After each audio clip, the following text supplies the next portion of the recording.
Olá, eu sou o Luiz Otávio Sequeira do canal Fisiologia 3D e sejam todos muito bem-vindos ao vídeo de digestão e absorção dos carboidratos.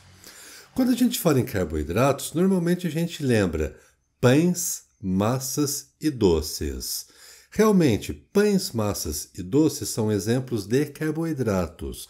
Mas afinal, o que são os carboidratos? Os carboidratos são todas aquelas moléculas que vão conter em sua constituição carbono, hidrogênio e também oxigênio. Como fórmula geral, os carboidratos apresentam esta fórmula: CnH2nOn, sendo o N o número de átomos ou moléculas que compõem os carboidratos, ou seja, o número de átomos de carbono, de hidrogênio e também de oxigênio. Para facilitar a memorização, basta lembrar da fórmula da glicose. A glicose apresenta como fórmula C6H12O6. Vamos ver agora como é a classificação dos carboidratos. Nós podemos classificar os carboidratos desde da maneira mais simples até os carboidratos mais complexos.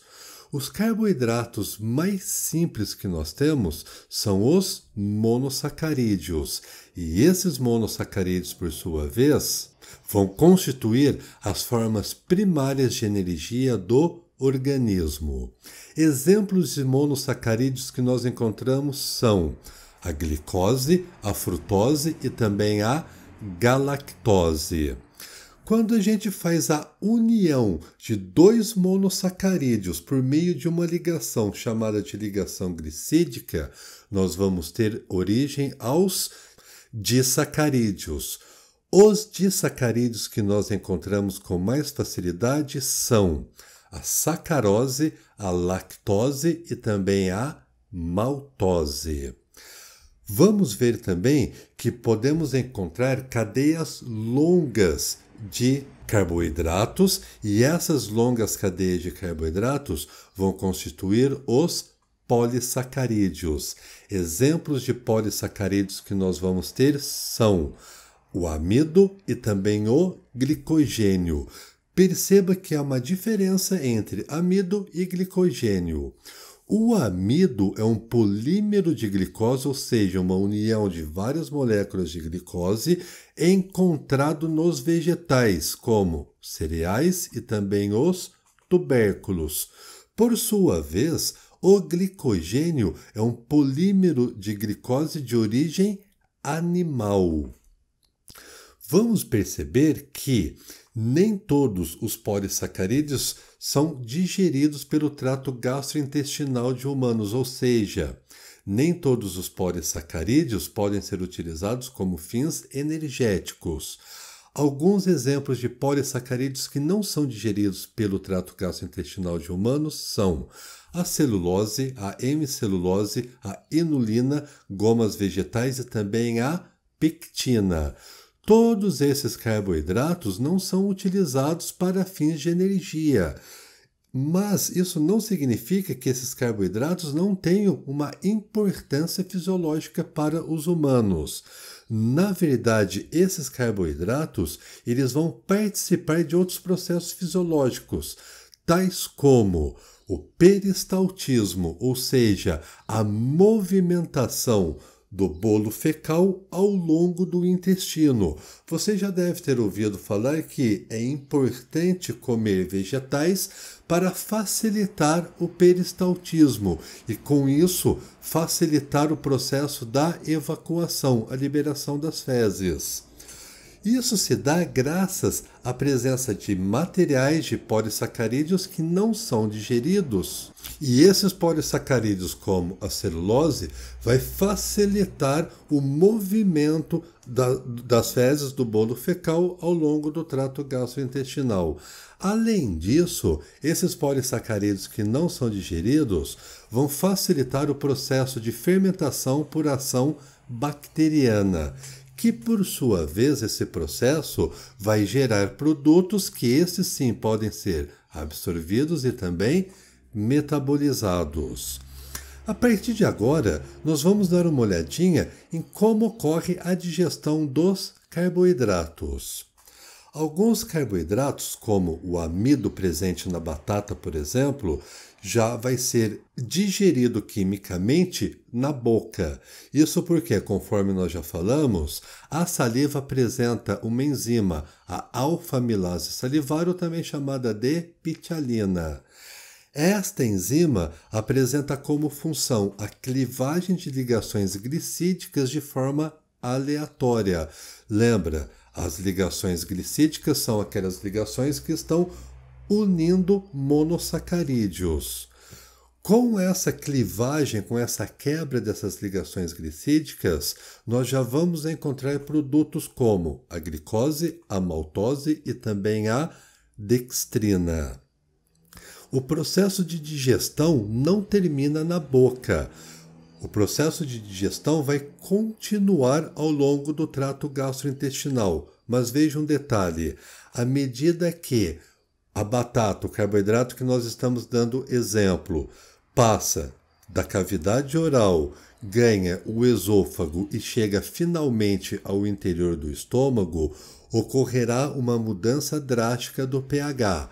O pH do estômago é altamente ácido, em torno de 2. O que acontece? Este material, sob a ação da alfa-amilase salivar, vai parar de ser digerido. Isto porque, à medida que o alimento, junto com a alfa-amilase salivar, chega ao interior do estômago, este pH ácido começa a neutralizar a função enzimática. E isso, por sua vez, vai inibir a digestão dos carboidratos. Mas, à medida que ocorre a passagem dos carboidratos do estômago em direção ao intestino delgado, nós vamos retornar o processo de digestão. Isso porque no intestino delgado nós vamos ter a ação de uma outra enzima, a enzima chamada de amilase pancreática. Esta enzima, na verdade, ela vai ser sintetizada pelo pâncreas, conforme o próprio nome da enzima diz. Esta enzima é lançada no interior do intestino delgado, de forma mais específica no interior do duodeno. E a amilase pancreática vai retornar o processo da digestão dos carboidratos. Isso vai fazer com que esta enzima hidrolise todos os oligosacarídeos em produtos como a maltose e também a isomaltose. Porém, pessoal, esses dois produtos ainda não estão totalmente preparados para que ocorra o processo da absorção. Perceba, até então nós estamos falando do processo digestivo, a transformação de macro para micromoléculas, mas a digestão tem como função permitir a absorção, ou seja, a passagem dos produtos do interior da luz intestinal para a corrente sanguínea com fins nutricionais. Maltose e isomaltose ainda não estão totalmente preparadas para a absorção. Por isso, nós precisamos de uma outra bateria de enzimas que vão digerir ainda mais esses produtos. Agora nós vamos precisar ver quais são essas enzimas e onde elas estão localizadas. Essas enzimas estão localizadas em especialidades do intestino delgado, chamado de borda em escova. Lembra que nós já falamos a respeito dessas especialidades. A borda em escova tem como função sintetizar enzimas digestivas. Na aula de hoje, nós vamos ver 3 enzimas digestivas secretadas pela borda em escova. E todas essas enzimas, obviamente, estão envolvidas na digestão dos carboidratos. Vamos começar a ver quais são as enzimas da borda em escova que vão permitir a digestão dos carboidratos. A primeira enzima vai ser a sacarase. A sacarase, portanto, é uma enzima sintetizada pela borda em escova, cuja função seria a digestão da sacarose. A sacarose é um disacarídeo, um açúcar, presente na cana-de-açúcar. A sacarose nada mais é do que o açúcar de cozinha que nós usamos amplamente no nosso dia a dia. A digestão da sacarose por meio da enzima chamada sacarase vai dar origem a 2 monoglicerídeos, que são frutose e também a glicose. Uma outra enzima que nós encontramos na borda em escova é a lactase. A lactase é uma enzima cuja função seria a digestão da lactose. A lactose é o açúcar presente no leite. Digerindo a lactose, nós vamos ter origem a 2 diferentes tipos de monossacarídeos, que são a galactose e também a glicose. E uma outra enzima presente na borda em escova seria a maltase. Esta enzima vai digerir um disacarídeo chamado de maltose. A maltose é um disacarídeo presente nos cereais, como por exemplo no malte. O malte é amplamente utilizado para a produção da cerveja. Perceba que nesse caso, com a digestão da maltose, nós vamos ter origem a um único tipo de monossacarídeo. Isso porque a maltose é a união de 2 moléculas de glicose, ou seja, de 2 monossacarídeos idênticos.